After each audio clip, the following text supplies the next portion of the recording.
environnement ca ministère bi ñu dénk wàllu environnement ndax tey la journée internationale environnement te ren ñu jagleel ko wàllu xeexum déchet plastique ku ne xam ne ni Sénégal jëmmal na loi wote ko bu jëm ci xeex lu ci mel ni mbuusu plastique yi nga xam ni moom la ñuy def ñamba lépp lu ñu jënd ci produit atum 2017 foog na mois de août wala janvier 2017 la ñu tàmbale application loi bi waaye dañoo seetlu ni loolu jëlewu fi mbuus yi ba léegi dëkk baa ngi ne gàññ ci mbuus mi ci suuf seeg ci géej géej ñoom seen lan moo waral bi ñu Sénégal wotee loi ba léegi mu ne su la fexe ba aaye mbuus yi ni mu jéggee dayoo ci réew mi te ku ne xam na ne baaxul ci sunu dundin li ñu wër ak li ñuy noyyi. dëgg la jërëjëf Babacar peut-être bala may tontu ci laaj bi dama lay gërëm ci invitation bi ñu invité pour ñëw waxtaan ak askan wi ci mbirum alam mi parce que comme ni nga ko waxee ci introduction tey le 5 juin muy bés boo xam ne ci àdduna wërngal këpp dañ koo jagleel maanaam bés bi nga xam ne dañ koo jagleel alam bi muy bés boo xam ne bu am solo ren nag mbootaayu xeet yi jël benn thème bu am solo boo xam ne ci mbirum plastique mi la li tax ñu def ko day mbir moo xam ne plastique dafa bokk suñu dund mais gis nañ ne yàqu-yàqu yu muy indi ci biir alam bi dafa jéggi dayoo ba tax na comme ni nga ko waxee léegi foo dem ci àdduna plastique dafa am. problème bi mooy bu mënoon dellu surtout sax ci plastique. lan lay yàq ci sunu dund. voilà très bien moo taxoon ma bëgg avant may dugg ci laaj bi ma laaj avec loi bi ma introduire justement plastique bi mooy lan et cetera comme ni ma ko waxee ci njëlbeen plastique dafa bokk suñu dund emballage la. mais dafa fekk ne plastique bi dafa am ay densité yu bëri li gën a ëpp ci li ñuy gis fii ci Sénégal mooy plastique boo xam ne densité bi dafa faible donc booy xool ak ni ko loi bi tëggee densité bi c'est moins de 30 microns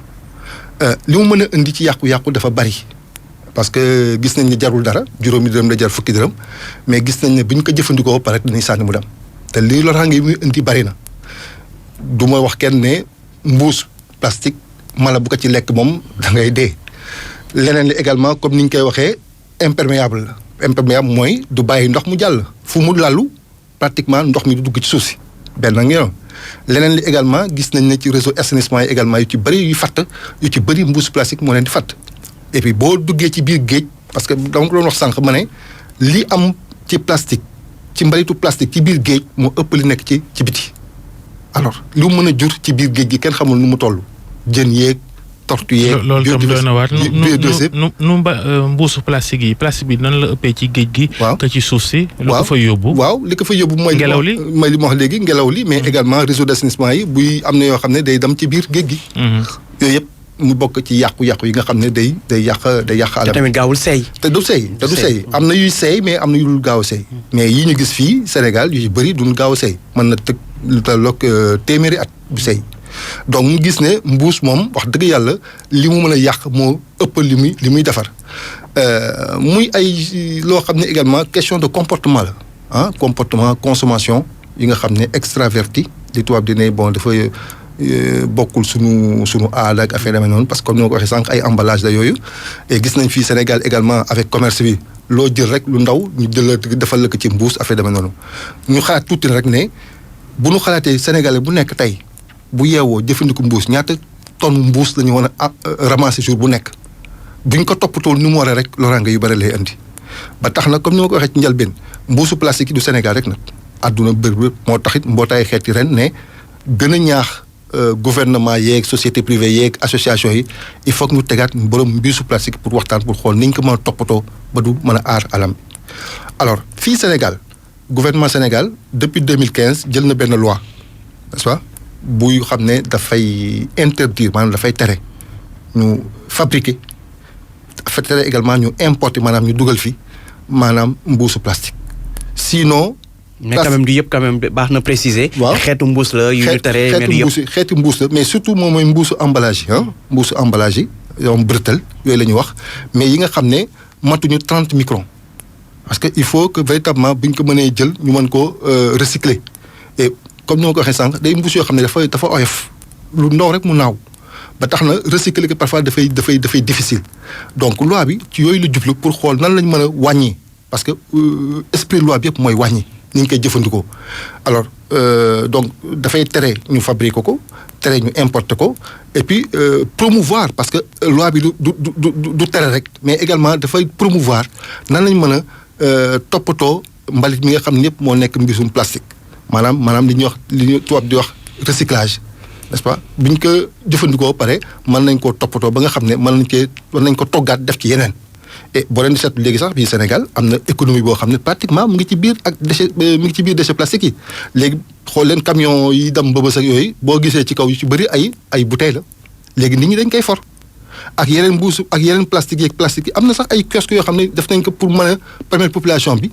boo jëfandikoo see fa pare el nga koy sànni essayer koo entasser am foo xam ne foofu nga koy yóbbu peut-être am na ay dañ koy jaay ay day jar kilo bi def naa fukk ak ñett lay jar xaw ma fukk ak juróom des choses comme ça et am na ñu koy for di ko toppatoo ni mu waree di ko jox ay industries yoo xam ne pour ñu mën ko toggaat. mais loi bi ça fait 2015 ba léegi ñetti at. waaw mais dafa mel ni effet bi dëgg-dëgg amu ko boo xoolee ne mbuus yaa ngi nii xus ba léegi ci dëkk bi mu mel ni. waaw mbir yi des na lu bëree bëri des na ci liggéey bi. waaw loolu dëgg la li ngeen wax dëgg la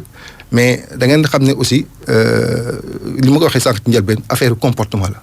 te mënuñu koo tëb nii rek changer nii. du dëgg donc il faut ñu dem ci ndànk-ndànk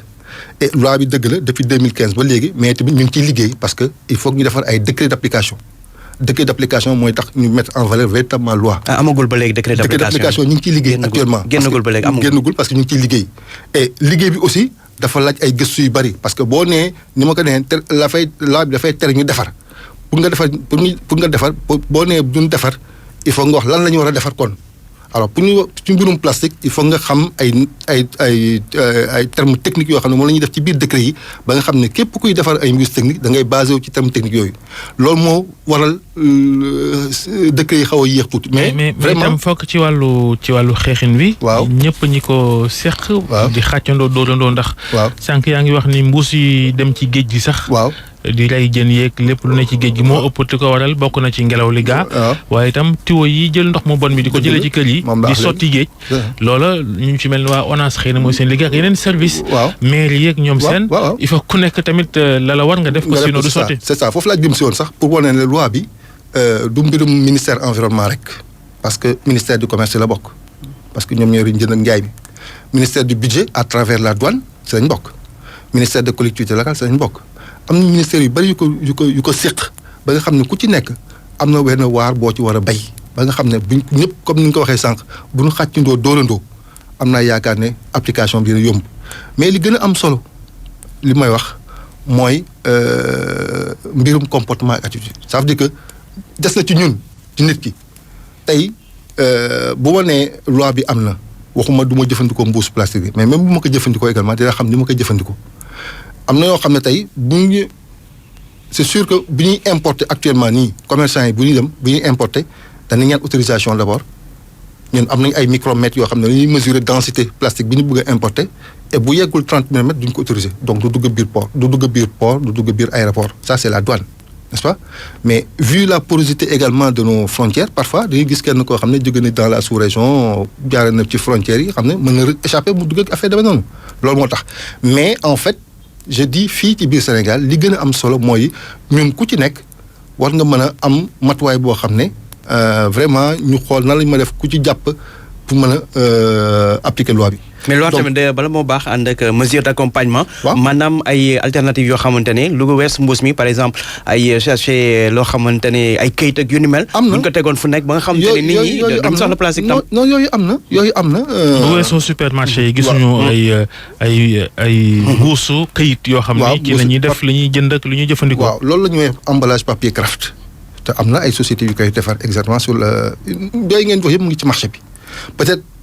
et c'est là moom laa leen di interpeller yéen tamit sur mbokku journalistes yi am ngeen benn rôle extrêmement important boo leen war a mener ci sensibilisation bi parce que pour mu wax léegi changement comportement attitude yi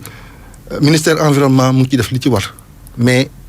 am naa yaakaar ne yéen tamit boo leen ci contribuer peut-être mën nañu yaakaar ne espoir yi ak espérance yi. mais li ci ëpp ci kilifa yi la ndax léegi mbuus yi nga xam ne mooy rawat na yu ñuul yi ñuy gën di jëfandikoo. gis ko ci boutique yi ci marché yi. mbuus yu ñuul yooyu am na yu jaar yoon waaye am na ci ñoo xam ni ay usines yu ndaw la ñuy defar seen biir kër. yor seen machine. di tàppe ay mbuus di ko defar. te respecté wuñ normes yi. mën naa am sax ay produits yu ñu coy boole yoo xam ni mën nga cee def ñam sax mu lor la. waaw mais effectivement loolu am na loolu nag c'est comme ni nga ko waxee léegi c'est clandestin lu dëgg bu ko defee loolu la doon wax également ku ci nekk comportement sénégalais bu ci nekk yooyu boo ko gisee yow mën nga ko signaler lu dëgg man sama gox bu ma gisee ne par exemple lii ñu ngi ko fay defar dëppook loi te war naa xam ne kat lii mën na indi ay jafe-jafe mais man signaler fa mu ko war a signaler rek automatiquement ça permettra ñun wala keneen et cetera yi nga xam ne ci biir ministère lañ bokk bi ñu ngi toppatoo affaire yooyu dinañ ko mën a arrêter lu dëgg bala moo yegg encore ci marché bi donc may waxaat également yéen seen rôle prépondérant bi ngeen xam ne mën ngeen ñu ci jàppale ñun nguur gi ba véritablement application la bi gën a yomb. voilà lu wees wàllum mbuus yi environnement bu ñu ko waxee tamit wàllum géej surtout érosion côtière Saint-Louis. di koy dund mu nekk jafe-jafe gu tar. chaque fois nguur gi di wax ne dina jël yi matuwaay. waaye ba léegi dafa mel ni mbir yi dafa yéex te ñi nga xam te ne ñoom la mbir yi laal. sonn nañ ko xiif vraiment doo xaar. waaw da nga yàkkamti mbir yi lu fi ngeen ci toll. waaw dëgg la loolu tamit ñu ngi ci. am na yu bëri yoo xam ne ministère environnement à travers direction environnement bi ma nekk def nañ ko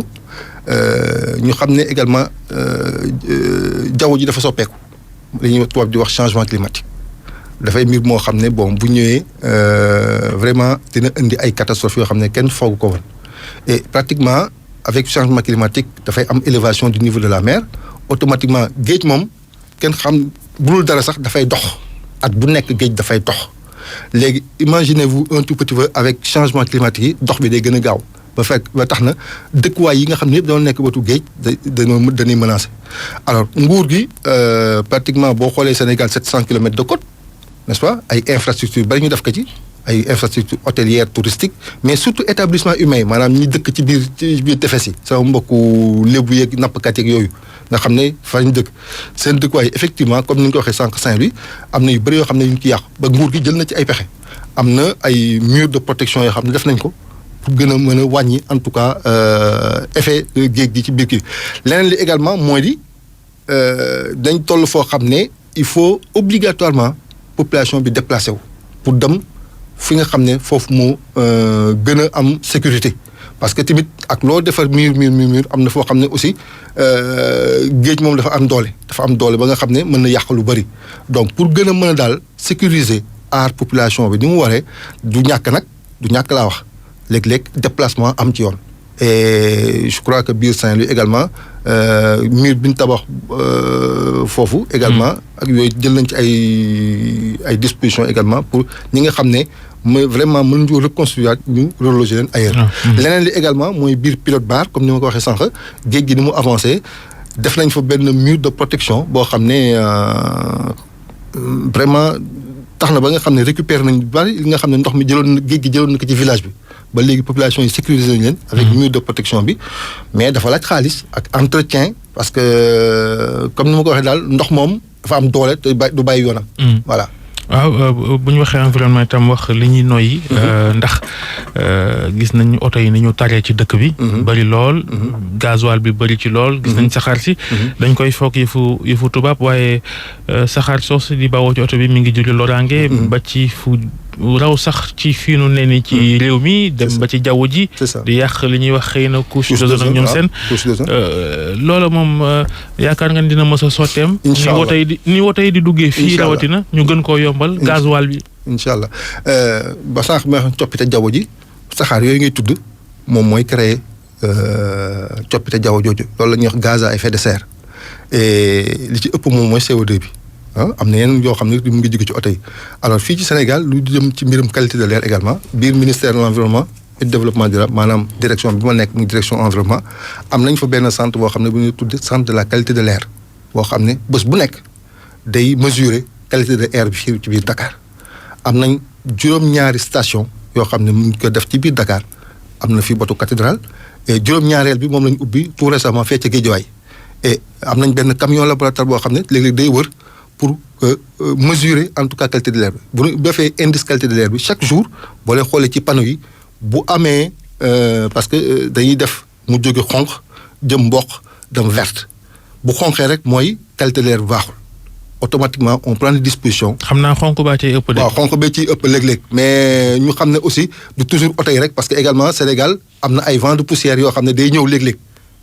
bokk ak kii bi ñu defee ne peut-être sax pollution atmosphère pollution oto yi la mais du pollution oto yi rek mais surtout am na yeneen particules yoo xam ne dafa jóge ci désert bi moom si lay bokk. leneen li may wax également mooy dañoo dëkk ci benn capitale boo xam ne 550 kilomètres carrés la 0,3 superficie et l'essentiel des activités également mu ngi biir Dakar ba tax na là également ay dispositions jël nañ ko lu ci mel ni amélioration de la mobilité urbaine avec waa CETUD mais également changer parc automobile parce que parc automobile dafa màgget. boo leen gisee bus Tata yi dugal ak yeneen yëpp loolu yëpp pour améliorer en tout cas mobilité urbaine bu Dakar bi. leneen li également moo di visite technique yi dañ toll benn jamono boo xam ne bu ñu fa yeggee automatiquement léegi boo dematee visite technique dañuy mesurer. lii génn ci pot d'échappement yi. waaw ginnaaw journée internationale environnement bu ren bii nga xam tey lañ koy màggal mbuus. plastique yi rawatina lañ ko jagleel. c'est ça waaw moom sachet ndox yi ngi ku ne di defar di jaay nag. moom loolu moom tam doy na waar di. waaw loolu tamit bon kon ni ma ko wax rek mbir moo xam ne jéggi na doyoo la quoi et puis bon loolu aussi. du affaire au ministère mel ni amul réglementation ku fu waay toog rek mën ngaa tabb say sachet ndox génne ci marché bi jaay. waaw loolu mooy li ma wax rek mooy li ma wax xàccundoo dóorandoo bi xàccundoo dóorandoo bi mooy ñooñu di defar di jaay affaire commerce la il faut dans le cadre de la loi justement ñu xool ak yeneen ministères yi nga xam ne concerné yëpp nan la ñuy. mais état bi tamit moo war a def rigueur. waaw ñuy bàyyi ku jug rek créer sa usine tamit foofu tamit wàllum nguur gi la xëy na ñoo taxawul taxawaay bi ñu war a taxaw. non du doon ne sax taxawaay bi ñu taxaw parce que aussi bon il faut que ñu promouvoir le développement également mais également un développement qui bu respecter alam bi bu respecter environnement et nguur gi ni mu ko waxee ñu ngi ciy taxaw mais nag bon nañu xalaat nag ne affaire bi moom dina ñëw quoi incha allah dina ñëw quoi il faut pas à pas c'est une politique de pas à pas mais am nañu yaakaar ne dina ñëw quoi. et également li may terminer mooy ku nekk jouer sa partition loolu moo ëpp solo muy consommateurs yi muy secteur privé maanaam ñi yore affaire yi ak état bi ak collectivité locale yi képp ku ci nekk boo jàppee fi nga war a jàpp ñu xàccandoo dóorandoo rek am naa yaakaar ne. mbir yu bëri dañ ko saafara quoi. en tout cas cérémonie officielle bu ren bi yéen a ngi ko defee ci Tivaouane. lu tax ngeen tàmm ko ca. waaw Tivaouane boo gisee ñu def ko parce que am na ñaari. ci kanam lay doon ministre bi moo koy jiite foofu waaw am na ñaari projet yoo xam ne ñu ngi fa mooy projet ville verte on va faire de Tivaouane benn ville verte maanaam bu toppaloo mbirum alam moom yëpp leneen li également ñu am fa benn projet boo xam ne dafay toppaloo mbirum déchets yi. déchets dangereux ak déchets domestiques yëpp loolu moo tax ñu choisir ko leneen li également ci biir région de Thiès bi nga xam ne Tivaouane si la bokk mooy dafa am ay activités yu bëri yoo xam ne ci mbirum yooyu ak plastique la nekk quoi. jërëjëf Cheikh Fofana directeur adjoint de l'environnement et des établissements classés.